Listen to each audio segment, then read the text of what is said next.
Estamos começando o segundo bloco do Ciência e Fé. Estamos aqui com o doutor, pastor também, Wesley Charles. Ele é pastor, teólogo, escritor e psicanalista e coach também. Estamos falando então da escuta analítica. Como que deve começar uma sessão analítica, uma sessão de psicanálise? É bom lembrar que o terapeuta psicólogo tem um estilo, né? Sim. Ele trabalha os traumas, as memórias de uma maneira. A psicanálise tem uma proposta mais, não é que seja mais profunda, mas ela começa a trabalhar bem na infância, na criança da pessoa. Então muita gente tem essa confusão, psicólogo ou psicanálise. Não, os dois são bons, vai depender do profissional que está ali na escuta, né? Na verdade, o terapeuta é justamente naquilo que ele foi chamado, escolhido para desenvolver aquele papel como analista, né? Como nós falamos no bloco anterior, a psicanálise trabalha o inconsciente. Então, o inconsciente é o local da inércia, onde está tudo guardadinho como diz o Lacan, é o tesouro dos significantes. E recalcado lá, entendeu? E para você ter uma ideia assim mais clara do inconsciente, é quando, imagine você com uma bexiga cheia dentro de um balde de água, por exemplo. Tá entendendo? E você começa a trabalhar com essa mão aqui e esquece daquela outra mão.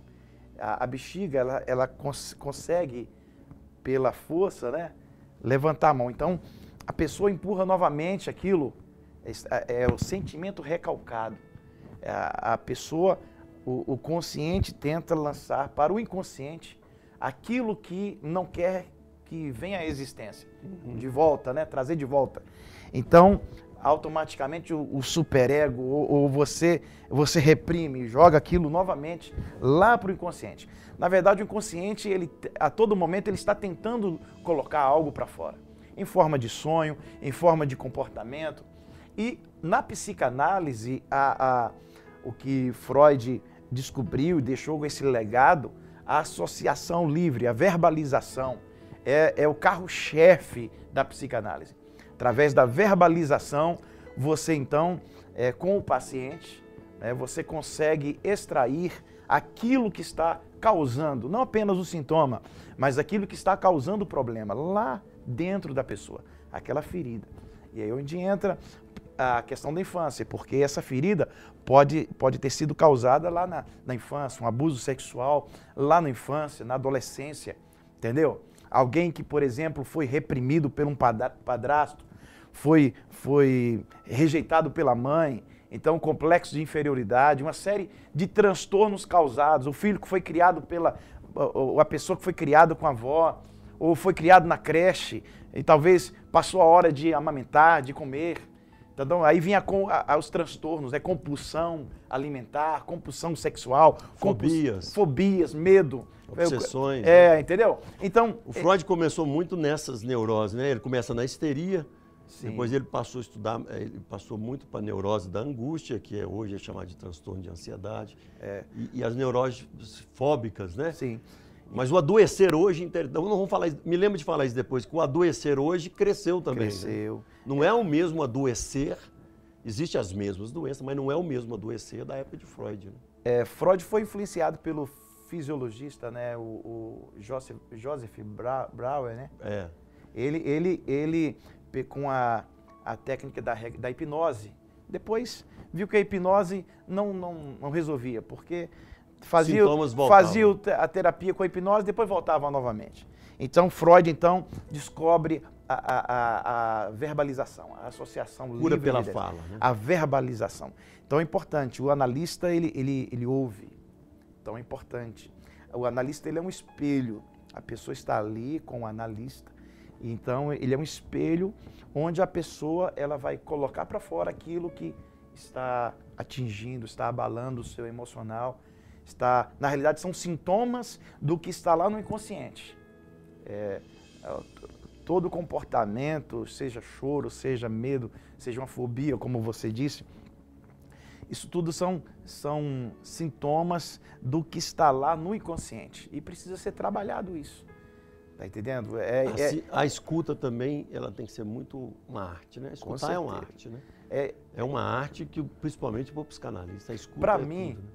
Para mim foi muito difícil, porque você pode perceber que eu sou falador. Eu já percebi. Como profissional, aí como profissional, aí no início foi difícil para mim. No início foi difícil porque você precisa ouvir. Então, a pessoa... Às vezes você fica doido para falar, né? Dá um insight ali. Às vezes, o analista, você já descobriu, já teve um diagnóstico ali da patologia, do problema. Mas não é a hora de soltar, Não é o momento. Né? Não é o momento, você tem que conduzir o paciente a ter esse insight. Peraí. Entendeu? Então, é importante a gente saber ouvir. Então, o analista, ele tem esse comportamento. Porque o gabinete pastoral, né, o pastor, ele solta rápido e resolve rápido. Tá, ajoelha aí, vamos orar agora. O analista não, ele. Por isso que é importante a pessoa desabafar. A pessoa precisa de um analista. Você, por exemplo, que está nos assistindo aí, você às vezes conhece um terapeuta, alguém, você precisa de estar fazendo uma análise, mas você tem medo. Acho que talvez você não é o momento, mas é importante você desabafar, você procurar um profissional para realmente contar as suas agruras, os seus problemas, entendeu? E você ter uma vida melhor. Tem muitas pessoas, por exemplo, que dá R$80, por exemplo, para fazer um cabelo, as unhas, o pé, mas não paga R$100 uma sessão de terapia.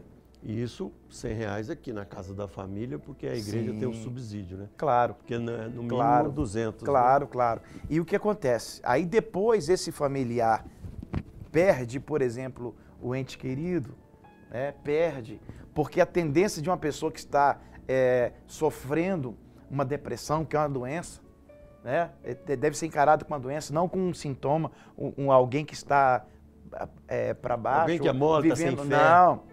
A pessoa está com uma depressão, ela deve ser levada com seriedade. Eu já vi muitas pessoas que já partiram para a eternidade por causa da depressão. A pessoa entra dentro de um quarto, fica ali enclausulado, né? Fica ali longe, se fecha, desliga de tudo e vai se perdendo. Aí quando o familiar perde esse ente querido, a gente poderia ter feito alguma coisa, a gente poderia ter levado a um terapeuta, poderia ter levado a um profissional, mas não, entendeu?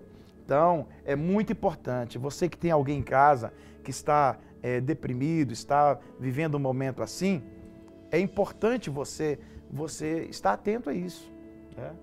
Levar um terapeuta, seja no postinho, seja num profissional aí, particular, onde você estiver. Hoje nós temos aí a Casa da Família, tem psicólogos, psicanalistas, pessoas que estão aí para ajudar e é importante. E um pastor, ele deve dar alguma orientação medicamentosa, tipo tirar remédio pela fé dele. Resolvi que vou orar por você e você não vai mais precisar tomar remédio. Não pode. Não pode. Não pode, porque quem prescreveu ali aquele médico foi um profissional, foi um psiquiatra. Tá entendendo? Então, o neurologista... Inclusive, um pastor, já teve casos porque eu estava atendendo um rapaz e o pastor deu uma palavra profética para ele tirar o remédio. Ele falou assim, eu falei para ele, me fala onde que é o endereço desse pastor, que nós vamos mandar prender. É claro. Porque isso é caso de polícia. O pastor não pode tirar o medicamento de uma pessoa. Ele não é o responsável, ele não vai ficar... Ainda mais um pastor que está viajando, que passou por ali, quer dizer, ele deixa a bomba na mão da família e te manda tirar o remédio, depois nunca mais vai ver. O psicotrópico, ele é muito importante em determinada situação. O profissional, o psiquiatra, o neurologista prescreveu aquilo ali, porque aquele paciente, ele precisa naquele momento do equilíbrio, ele diagnosticou ali o problema. Então aquele remédio naquele momento vai ajudar a pessoa a ter um momento de tranquilidade. Talvez ele está vivendo, tendo uma variação de humor, entendeu? Isso. É uma pessoa que tem uma variação de humor, então, ou não dorme, entendeu? Então é importante. Então o pastor não pode. pastor ou até mesmo o psicanalista, não pode, o psicólogo, não pode. É porque não é só o pastor. Não é competência dele. Nós temos uma radicalidade, inclusive, na própria ciência contra a medicação, né? Não é? Às vezes o analista, o analisando pode até, os meus remédios tá assim, tal. O profissional ele tem que orientar. Procure o seu médico, veja lá o que, conte para ele o que está acontecendo. Ô Wesley, então, você como psicanalista vai estar conosco na semana que vem também. Um prazer. Nós vamos gravar mais um programa com ele e você vai continuar com esse bate-papo. Eu quero deixar uma palavra de incentivo para você, como o nosso psicanalista aqui falou, Wesley. Você que está com uma pessoa em casa deprimida, meu amigo, tome cuidado. A pessoa está falando que vai suicidar, toma cuidado, porque não é sempre que quem fala que não faz. Muitas vezes quem fala depois faz.